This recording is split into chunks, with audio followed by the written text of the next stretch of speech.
नलिनी श्रीहरन, जो पूर्व प्रधानमंत्री राजीव गांधी की हत्या के 6 दोषियों में से एक थी, उन्हें आज सुप्रीम कोर्ट ने जेल से रिहा करने का निर्देश दिया है।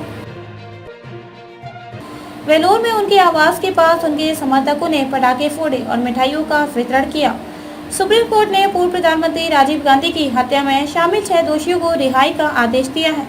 इसके साथ ही इस मामले में सभी 7 दोषी रिहा हो गए हैं। इसी साल मई में सुप्रीम कोर्ट ने एक अन्य दोषी एजी पैरारिवलन को आर्टिकल 142 का हवाला देते हुए रिहा किया था।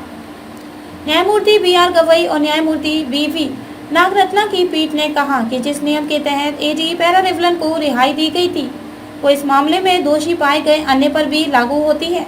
ये सभी आरोपी करीब 31 साल से जेल में बंद थे। बता दें कि राजीव गांधी की हत्या 31 मई 1991 को तमिलनाडु के श्रीपेरुम्बदूर में आत्मघाती बम धमाके से हुई। 142 जिसके तहत हुई दोषियों की रिहाई। संविधान में सुप्रीम कोर्ट को अनुच्छेद 142 के तौर पर एक विशेष शक्ति प्रदान की गई है, जिसके तहत न्याय के लिए कोर्ट जरूरी निर्देश दे सकता है। अनुच्छेद 142 के मुताबिक जब तक किसी अन्य कानून को लागू नहीं किया जाता, तब तक सुप्रीम कोर्ट का आदेश सर्वोपरि होगा। इसकी तरह कोर्ट ऐसे फैसले दे सकता है जो लंबित पड़े किसी भी मामले को पूर्ण करने के लिए जरूरी हो। कोर्ट द्वारा दिए गए आदेश तब तक लागू रहेंगे जब तक कि इससे संबंधित प्रावधान को लागू नहीं कर दिया जाता है। सुप्रीम कोर्ट के अधिवक्ता चंद्र प्रकाश पांडे कहते हैं, अनुच्छेद 142 के तहत कहा गया है कि किसी मामले में भले ही कोई कानून ना बना हो, लेकिन पूर्ण न्याय की परिभाषा के तहत शीर्ष अदालत कोई आदेश पारित कर सकता है। The Supreme Court decision has come on release of a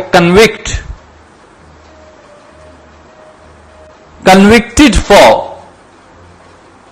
the terrorist murderous attack and assassination of former Prime Minister Shri Rajiv Gandhi.